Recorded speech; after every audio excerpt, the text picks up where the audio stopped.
Thank you for the invitation to our business to participate today. Leon and I own Creasel Certified Seed. It's a small agribusiness located in western Nebraska. I also wear another hat, and that hat is I'm a faculty member at the University of Nebraska, and I work as an extension specialist in rural Prosperity, Nebraska. So these two hats often merge, especially when I'm talking about ag businesses, in particular, our ag business. So you'll get some insights from me as a business owner and operator, and a little bit of history that way. But also, I'll share the importance of why having a diversified operation and also an alternative crop really helps the community and not only our business. So let's get started. So we are a third generation small grain seed business, started by Leon's grandparents in Fairbury, and then they moved out to western Nebraska. So we've got a lot of experience and a lot of history. It's primarily wheat, millet, barley, and oats. We're located in the southern panhandle, Cheyenne County, north of Sydney. And really our primary market is what we consider is within 100 miles. But we also reach, of course, into neighboring states, and we've also done seed business with across the United States, especially on specialty crops. So really our goal is to sell a quality product at a fair price. And the reason I share that is I think it has a lot to say about kind of how we got into the alternative crop side of things. So for us, it was really key in finding a new market. So it was this business goal and value that makes it easier, we think, into working into that alternative market mindset, really.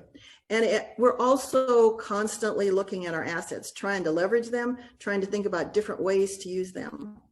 There was also a huge piece of this about being patient and being persistent, almost like a bulldog. We really tried to also be at the right time, at the right place to make things happen. And I will tell you up front, there was also a big component of luck in all of this.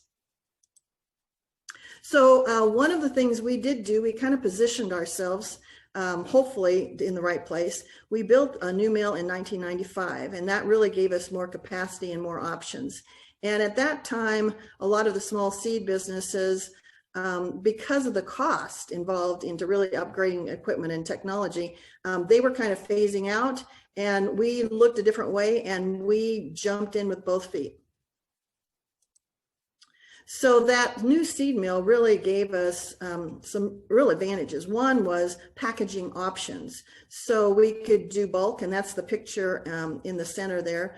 We do bulk bags, and those happen to be double stacked for an international sale. We also do kilo bags, and that's what you see on the far left-hand side in the bags, and then also totes. The clear right-hand side picture is actually a look with millet into our gravity flow table. So that was another kind of specialty operation that gives us that ability to really do a consistent quality product. And that in the seed side really has led to some sales in Great Britain, France, and South America. So we've been doing particularly millet, a little bit of wheat, but some of those international sales for a number of years. So now to really focus in on the millet side of things, millet is a specialty crop. It sort of looks like a short, open-headed milo of sorts. It's primarily birdseed. I mean, the picture on the front, when I started the presentation, that is waxy millet. So that gives you that open head. So it's primarily a birdseed market, but there's also a food grade component. So, and that's used as a protein extender. Sometimes you see that, the little millet, the little yellow seeds in like a veggie burger, for instance. It's also a cereal. You can flake it. I've had flaked millet actually in Switzerland at a breakfast table. And it's also used in the Asian market, and especially the sticky quality, a special millet for sweets. What you see there in the picture really is my husband harvesting swath millet with a pickup attachment, to give you an idea. One of the things we have as an asset too is at UNL, at our Research Extension Center, we had for a number of years, and we still do, a millet breeder. In particular, this one, David Balzenberger really was interested in sort of, cranking out different varieties, looking actually for more increased yield, but he really got into that waxy trait. And again, one of the reasons millet's so good here is it's a low rainfall, short season crop. You really consider it a 90-day crop. So it fits Western Nebraska really well. So a little bit more detail on millet in particular. So the pictures there really are, this is the Japanese product. It's kind of like parboiled rice. And if you look at that top picture, you'll see some beans in that rice bowl. That's also a mixed grain additive. So within that package, that cellophane package, there's a small packet of multi-grains. And so our millet is one of those multi-grains in that packet. And it's sort of like an extender or flavor booster to this product in particular. So again, going back to this millet story, the millet breeder really was looking for this value added aspect to millet. It really took a long time to develop. We partnered as a seed entity because we could clean it, and really we were one of the few people with the equipment again to do that. We partnered to do the increases. And honestly, the millet breeder brought in some folks from Japan to really look at this. Then there was nothing that happened. So it was like 12 to 15 years of waiting. So we had done an increase. We had stored it in like pro boxes in our warehouse, and it just sat there and sat there and sat there. And honestly, we were ready to dump it. Then we had an inquiry. This is where the luck comes in. We had an inquiry, not quite sure how they found us. We did put it on our website and talk about it quite a bit whenever we were in meetings and things like that. And our association also knew about it. So it could have come by way of both of those, really. But they had enough interest. They sent a team. There were actually 2 people from Japan. That's how we got initially started. They wanted to see our operation. They wanted to see our cleaning facility. We sent them a sample. The team visited, and kind of the rest is history. So, and it really did. One thing led to the next. We really think that having that plant and being able to clean it out and having fairly new equipment for the industry was a real important concern. We also already had experience with overseas demands, and they are demands. So there's phytosanitary tests, there's labeling, being able to handle kilos, thinking kilos, even doing the freight forwarders and the shipping. And I will tell you that extreme pickiness comes into play too, because there's, especially for the Japanese market, there's a lot of detail that has to be documented, and they want more and more. So it's just something that we're kind of prepared for. It was also a part of us really looking at our assets and saying, can we do this? Can we increase it? Can we do this food grade piece? And we thought we could, and we have. But in that, I talked about 12 to 15 year period, we just didn't sit on our hands either. We were always looking to connect with buyers. So we tried a value added ag grant through the Nebraska Department of Ag, and even at the USDA level. We were unsuccessful, we didn't get it, but we tried. We also reached out to seed producers who we knew had international markets, international buyers, to see if there was a way to connect with somebody else. So we were always looking for options. We just didn't, it was just hard to connect. It really was. So that luck and being ready for a new market, to me, is probably the key to make that thing happen. What you see there is some bulk bags with our name in it. And then the lower picture there is actually one of our buyers wants the millet in bulk. So these containers come to our yard, we fill them up. There's at the top of that photo, you see an auger. We push that auger way into the front. We have an attachment that kind of spreads it out as it augers in. And then we build that bulkhead in the back as it fills up to the point where the container is complete. They shut the doors and then they lock it for overseas shipment. So in a nutshell, that's sort of it. The waxy millet is really a new twist on a Western Nebraska crop. And if you're interested, I'd encourage you to take a look at this at our website, creaselcertifiedseed.com. We've got a great intro video right there on that homepage. You can also go to the millet page and the wheat page to get a little idea of kind of what that operation looks like for those 2 major crops. Thank you very much. I appreciate the opportunity. It's been a pleasure.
So hello, everyone. My name is Darcy Vetter. I currently am the Vice Chair for Ag, Food, and Trade at Edelman, a global communications firm.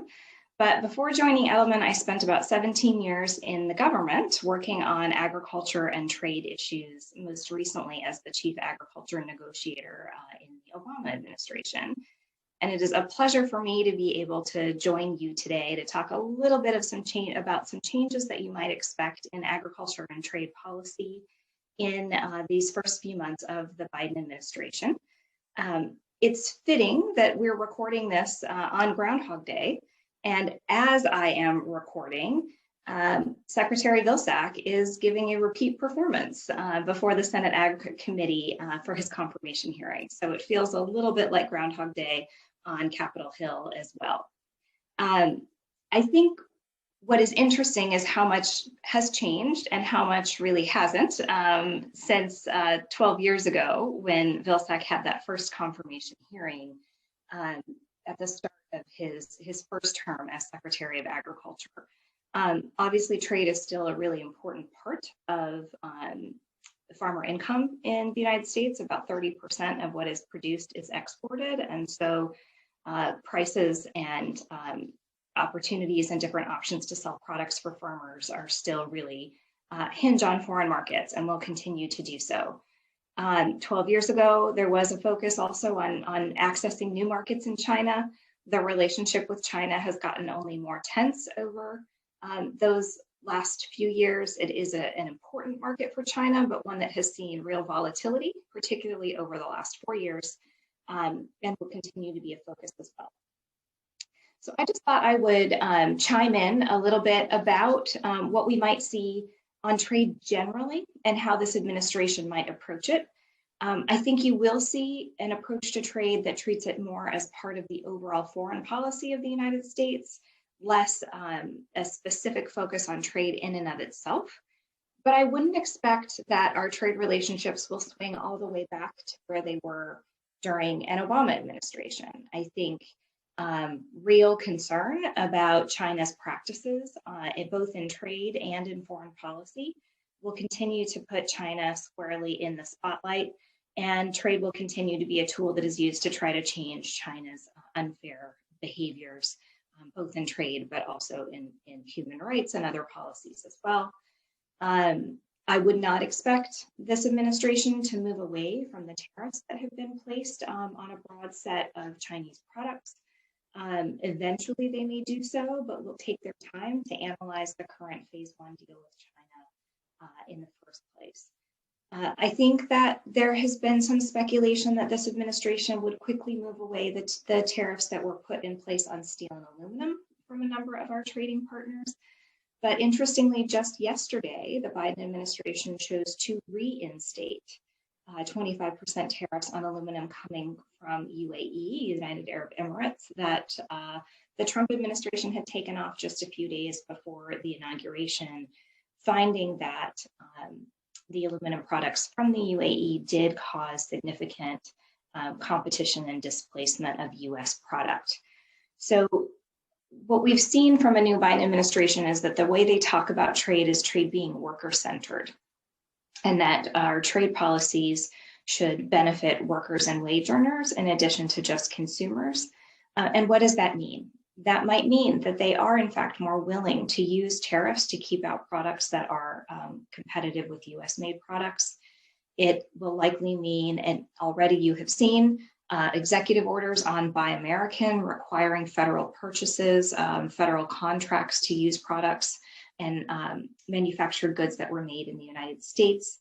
And I think for agriculture, where before the Trump administration, the narrative had often been that more openness was the goal, that an open US market and opening foreign markets created broad benefits for consumers with a greater variety and lower prices for goods.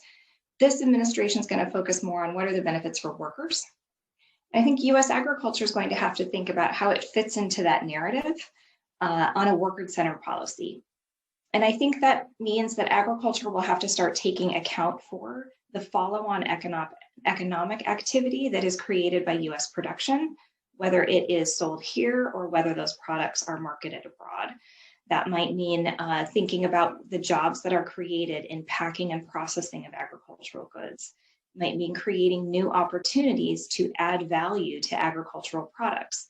In his opening statement this morning, Secretary Vilsack referenced adding value to agricultural products and thinking about creating more opportunities to market different kinds of products overseas and be more competitive with our trading counterparts.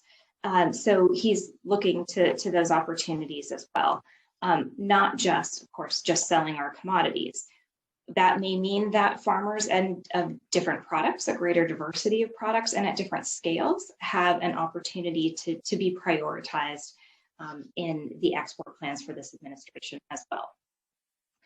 But overall, I think when it comes to trade may not, again, be the focus and simply more trade for trade's sake, but rather we should think about opportunities to participate with this administration on trade and by that, trade and the environment, trade and addressing climate change, trade and labor, trade and human rights.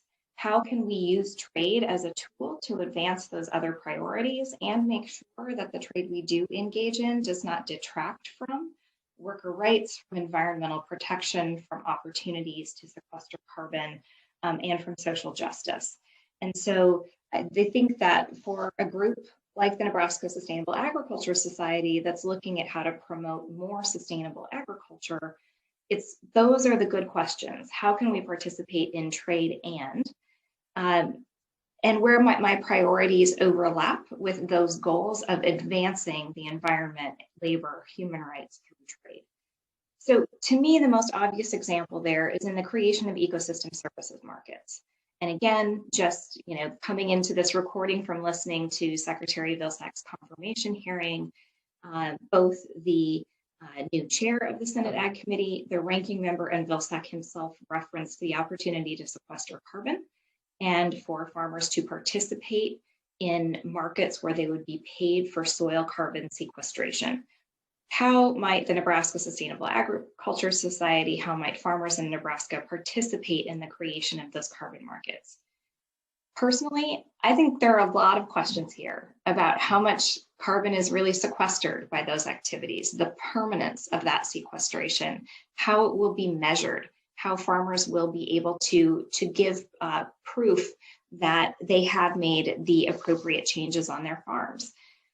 But there's an interesting period of time here between Vilsack taking the reins at the Department of Agriculture and a new farm bill in a couple of years from now, where there may be an opportunity to run some pilot programs to see what makes it easier for farmers to participate, to conduct additional research about how you would structure these kinds of markets, so that whatever is eventually set up to work on soil carbon capture is something where the largest number of farmers can participate, where the system is seen as having real integrity, and where it really does serve to bolster farmer income and create significant incentives for the adoption of better agricultural practices. I think another question for me is, whether paying for carbon gets us all the places that we want to go. Could we in fact pay for reduction of nitrogen runoff, reduction in the use of chemical fertilizers and pesticides, improvements in water quality or soil health, where exactly the same practices might be incentivized, but because of the local impact that would be measured, you may have greater buy-in and incentive to participate from communities and from farmers alike. So I think there are a number of ways to get at that creation of markets question, and it's worth putting some more thought into how to share those ideas and participate with USDA. The other area that I think provides real opportunity is in enforcement. And that particularly comes in preserving things like integrity of organic agricultural markets.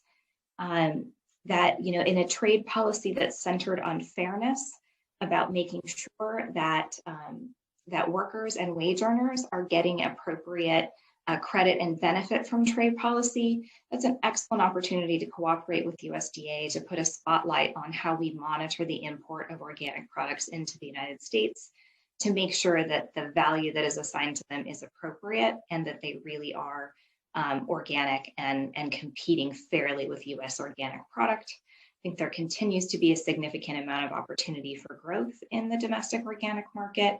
And we want to make sure those farmers are competing with prices and with products that really are similar to what they grow. And last but not least, would be a focus on subsidies and on concentration in the agricultural system. In the lead up to Secretary Vilsack's hearing, there's been a lot of discussion about continued concentration in agriculture, about the disruption that occurred when meatpacking plants, for instance, were closed during COVID and during those outbreaks, and how disruptive that was to have a big group of farmers, a very small bottleneck of meat packers, and a lot of consumers. And when one plant shuts down, it's very disruptive on both ends of that bottleneck. Will we see an emphasis on more regional models in terms of processing in food systems? Will we be able to see new strategies coming out of USDA to help farmers think about having one foot in major commodity markets, but perhaps another in more local markets, and to diversify operations in a way that helps them manage risk, but also helps our food system weather risks when big shocks like COVID occur? So I personally think it's a pretty exciting time in terms of conversations around agricultural supply chains and agricultural markets. I think there's a lot of curiosity out there about what are some really practical strategies we can use to help bolster farmer income, help farmers manage risk, and again, to figure out how we can make our trade and climate policies, our trade and social justice policies, our trade and labor policies work together better. And I look forward to the opportunity to discuss all of those issues further in our live panel. Thank you very much.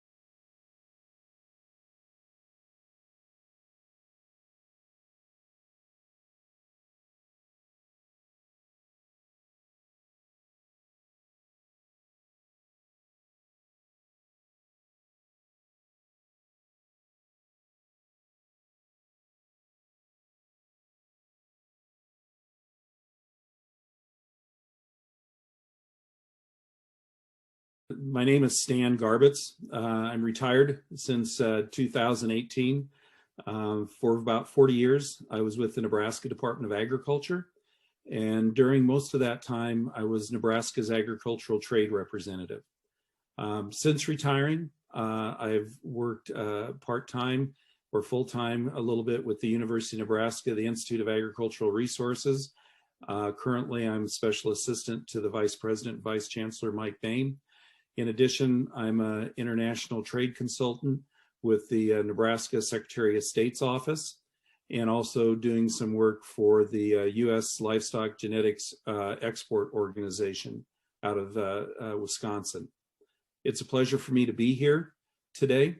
And I'd like to tell you a little bit about my viewpoint, the way I worked over 40 years trying to promote and expand the markets for Nebraska's agricultural products. I was asked to do this, and I was just so pleased to be requested to do this. And I realized that I didn't really want to tell you about export statistics. I'm not an economist. I'm a marketing person that is just trying to sell stuff. And I know through a lot of resources that producers have, they can get any type of information, graphs, charts, tables, to show all sorts of type of information. And that's just not what my program is going to be. What we're going to talk about is basically what I've tried to do over the lifetime of my work to try to, as I mentioned, sell Nebraska's agricultural products. Over the years, I've traveled millions of miles through the air. I've traveled millions or thousands of miles crossing the state in search of getting the product sold. The relationships, I can't even begin to tell you how important those are, and being able to be right where people are. I know that I speak at a lot of classes at the university, and one thing I tell them that with all the digital machines, devices there are now, and all the texting and now Zooming and everything else, nothing replaces a relationship that is person to person. And I hope that the situation improves enough that we can get back to that. First of all, it's never been difficult to sell Nebraska's ag products, and that's because of the high quality product we have. The high quality products have been a result of many, many years, decades of all the research that has been done, either on the farm or especially at the University of Nebraska-Lincoln, the Institute of Agriculture and Natural Resources. I can't overstate the importance that I placed on working with the university over the years, because I think people recognize how important research is and how important it is that the relationships between the university and the research that's done on an agricultural basis be communicated and worked with on the producer level. Our producers are, I think, the best in the world. And I've mentioned that I've traveled over the years to a lot of places. Never have I seen the intensity, the commitment that I have seen in Nebraska producers, whether that's on the grain side, the livestock side, whatever side it is that we produce, and whatever we produce here is the highest quality product that we have. I can't overemphasize the importance of other people that have played an important role in the marketing efforts that we've done over the last 40 years. Those being like USDA and the Foreign Agricultural Service. Many people don't even realize the support and assistance that a group like the Foreign Ag Service can have in helping producers sell products. Most countries, I shouldn't say most countries, all countries are covered by some office, whether in country or an adjacent country, that has US officers and local hires that know the country, know the cultures, and most importantly, know the markets. I would be dead in the water if it wasn't for the Foreign Agricultural Service. And I can't overemphasize that if you are looking at international markets, that you don't overlook the use of those, whether reaching out to them by an email, a phone call, whatever the case may be. And if you want more help on that, I'd be glad to help you offline sometime in making those connections. We can't overemphasize the importance of commodity organizations. Those on the state side, whether it's the checkoff programs that we have in the state that cover most all of our agricultural products, and then also their national organizations. Many times I use those national organizations that have offices internationally to help support my efforts, even though they're there to promote U.S. livestock or U.S. Agricultural products. They are there to help anybody that's there that needs their help, especially on a state like Nebraska. Most all of those international organizations have large membership with our state here in Nebraska. So that was never an issue of having them help me. I always like to tell about a movie, and especially a specific quote from a movie. It was from the movie was called Gumball Rally, and it's a number of years ago. But in the scene, and I'm not going to get into all the details, but somebody from the United States comes over to Italy, and one of the things they have to do is learn how to drive in Italy. So one of the locals that he's befriended with takes him out to help him learn how to drive in Italy. And so they get in the car, and the guy from Italy's in the driver's seat. And he says, the first thing you have to know about driving in Italy. And he looks at the guy, and he looks up at the rear view mirror. He takes the rear view mirror, pulls it off the windshield, and throws it out of the car. And he says, the first thing you have to know about driving in Italy is you have to worry about what's in front of you and not what's behind you. Well, that's what's important about our marketing efforts for agricultural products.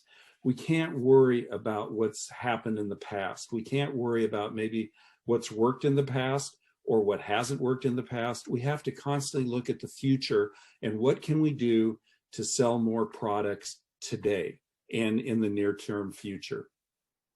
We have to know what products are needed in these countries. And that's why I said whether it's research back when I started through publications, now it's the internet. Like I mentioned, the Foreign Agricultural Service offices overseas. I mean, the commodity organizations that have offices overseas, we need to find out what they want. And then once we know what they want, if that's something we have, we know that's something they would be interested in. And the fact, like I mentioned before, is that we have a high quality product. No matter which way you're talking about, whether it's genetics, seed, whether it's grains, whether it's meat products, whether it's other products, popcorn, I mean, the list goes on and on. If we produce it here, I can almost guarantee that it's a high quality product because of everything that has happened to get to that point where we can sell it. And then, as I mentioned, the relationships are so important. You have to get to know those people. You have to understand who they are. People always said, well, when I worked in China or when I worked in Vietnam, they says, how can you work with those folks? They're communists. And I tell them, I don't work with the people that are the political people. I work with people that are on my level, that have families, that are concerned about making sure that the life that's created in the future for their kids is better than the life that they have. They're just trying to make a profit. They're trying to make a life for their family. And so as they get to know you, you get to know them, and then a trust is built. Because what you want to do is to be able to create a situation or relationship that says when they're looking for something that you might be able to have, you have the first right of refusal. They will come to you first because they know they can trust you. And if you don't have the product they're looking for, they know that you'll tell them you don't have it. Or better yet, if you don't have it, find somebody that does, even if it's another state or another country. When you have that kind of relationship that they can depend on you to help them find what they need, the rest of it takes care of itself. The Institute has been able to help producers, as I mentioned a little bit ago, be able to create a product, and the producers are able to work hard and use that research to create a product that really is unmatched to anywhere. And I was listening in on a Zoom meeting not too long ago with the Panhandle Station folks at the university, and somebody said that the university feels over the years, and it's a quote from, I think, decades ago, if not 100 years ago, that everybody in the state is a student of the University of Nebraska. And I really like that quote. And many times I would take somebody, if I was going to put on a seminar for some buyers in Vietnam or in China or wherever I was going, or in Europe, I would take somebody from the university with me so they would be part of the presentation. They would give research reports or whatever the case may be. And I did that for two reasons. One is it would get people that might not normally come just to listen to me, but it allowed them to learn more about why is it that Nebraska is so good. And we got people because of the research, or people that were looking to find a place to send their kids to school. You can't even know the number of times. We have somebody right now that I did a video for the U.S. livestock genetics people here in the last couple months, that I needed a presentation on a certain livestock genetic portion. And I found this person, and he ended up telling me that one of the seminars I did in Vietnam, he attended with his parents, and he ended up speaking to the university person that was with me, that he ended up coming to the university, getting his PhD, and now he's one of the most sought off researchers in his area in the United States, and he's here at the University of Nebraska. Anyway, I don't want to meander too far along, but I just want to tell you again about the importance of relationships. And we have this global economy, and Nebraska is a large part of that economy as it relates to feeding a very hungry world. We have a university that has to provide, and they do this, providing research, teaching, and outreach necessary to fill the pipeline that we need of scientists and the information that producers need to grow more production crops. I always I did this once, and it went over pretty well, but I don't really think I have the extent of the time to do it here. But if you ever listen to the song "We Are the Champions of the World," read those lyrics, and I'm not going to take the time to do it here, but read those lyrics and put yourself as you are the champions of the world.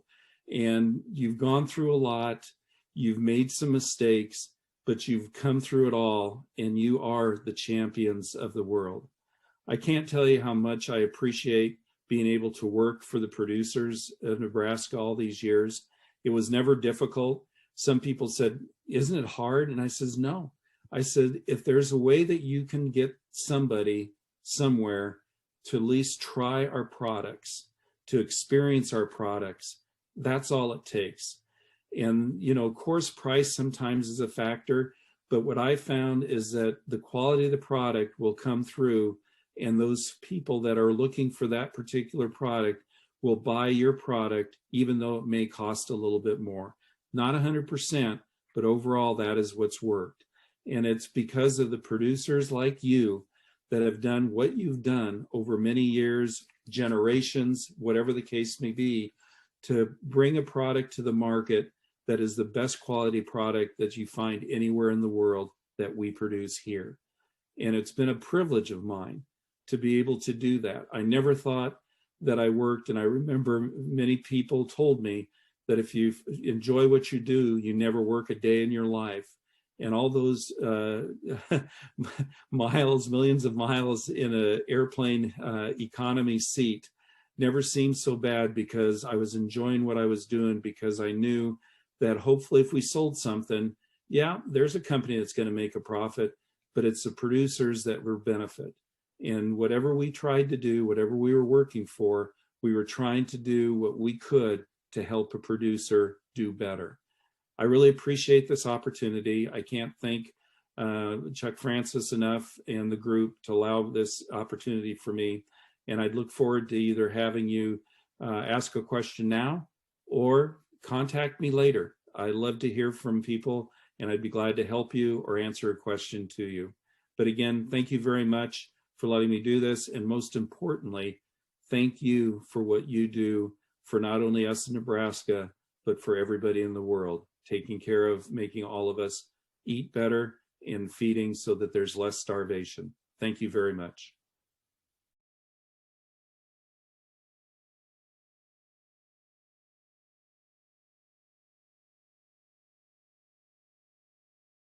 Thank you, Wally, for the invitation to join this panel and to help out as moderator during the next session. And this evening, I suppose we'll share that activity.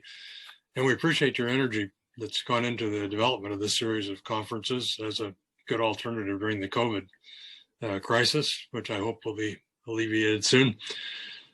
I really want to thank our three panelists that are with us, and you represent sort of a useful hierarchy of scale to think about the whole global involvement. With Cheryl out in the Panhandle and Gurley, a small business in a small town in western Nebraska, and really Cheryl represents what is really the best in entrepreneurship and keeping our smaller rural communities healthy. So you have a good model there for other people and communities to emulate. Thanks to Stan too, because of his statewide focus, plus a lot of international involvement. And I recall when he spoke to another group several years ago, I was amazed that he'd been to Cuba 8 times or whatever it was, and been with President Castro for I don't know how many hours sitting and listening. And I'm not sure he understood the Spanish. Maybe he did. But anyway, he brings a wealth of experience too. And then especially thank Ambassador Darcy Vetter, we usually call her Darcy, or just Ambassador, for bringing a real international perspective and a lot of experience from the national scene due to her position and her expertise. So thanks to all of you. I'd like to not just compliment you folks, but give a few other things that we might think about as we consider the whole export scene, whether our individual decisions of what crops we grow, where they go, and all. And I think obviously trade is vital to our industry. It's part of a globalized agriculture for the near future, for sure. It's a big part of our ag industry. Our input suppliers, our irrigation manufacturing folks that have had a huge impact in a lot of parts of the world. So it is important to look at the big picture and to look at this all the way from this national level to the individual farmer.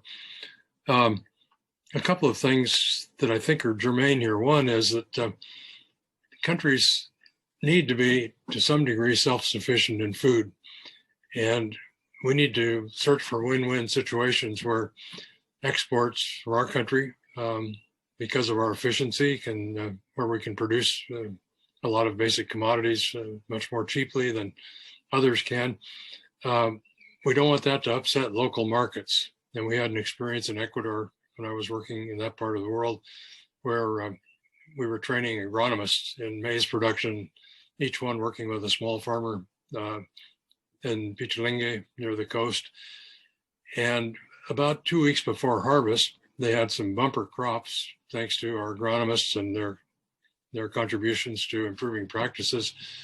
About 2 weeks before harvest, a ship came in to Guayaquil with number 2 yellow corn that was not very good quality, and it just knocked the bottom out of the market for maize there for these local farmers, and a lot of the project fell apart. So that was my first awareness of why we need to seek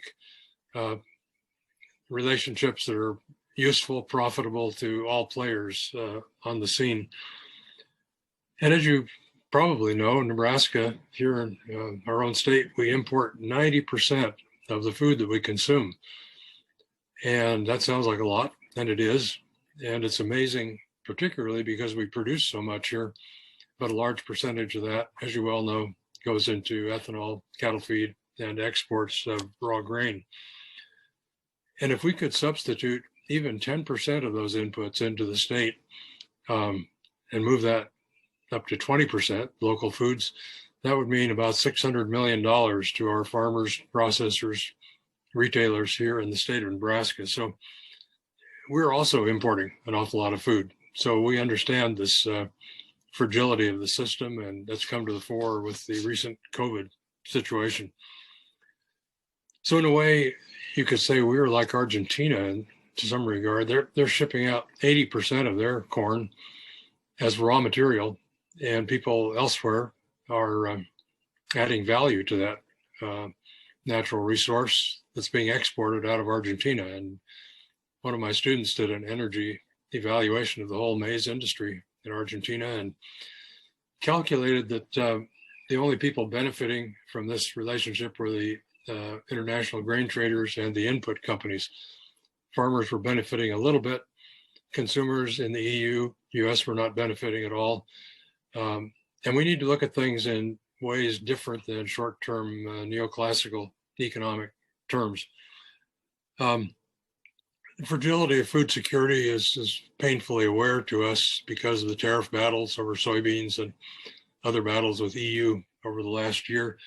And when we depend a lot on trade, which we need to do, of course, this makes some assumptions that we have to consider carefully too. We don't live in a perfect world. There are trade wars. There are interruptions in trade. Trade is based on cheap fossil fuels, and that is a vanishing commodity as well. So we have to think about all these factors, and particularly I think the one of fairness in trade and what it does to people on the other side of this deal. I'm not advocating to stop trade, but I'm sure hoping that we can have this as part of the conversation. And speaking of conversations, one day at an extension meeting, I was talking over coffee with a Nebraska farmer and asking what he was doing. And he talked about exporting quite a bit of his crop and so on. And I said, well, how do you feel about this export business? And he said, I believe it. I believe in free trade. I believe in exporting, comparative advantage and all the rest. But, if I'm producing a commodity and exporting it to another country, and as a result of that, I'm putting a farmer like me out of business in that other country, then I want to do something else. I should either not be in farming, or I should be producing something we can eat here, or do something else with my time and energy and natural resources here on my farm. And that story stuck with me for a long time. Okay, I hope we can discuss these issues among the others that were raised by Cheryl and Stan and Ambassador Vetter during the next hour, during our panel discussion, and then this evening in the next session. Thanks very much for inviting me, Wally.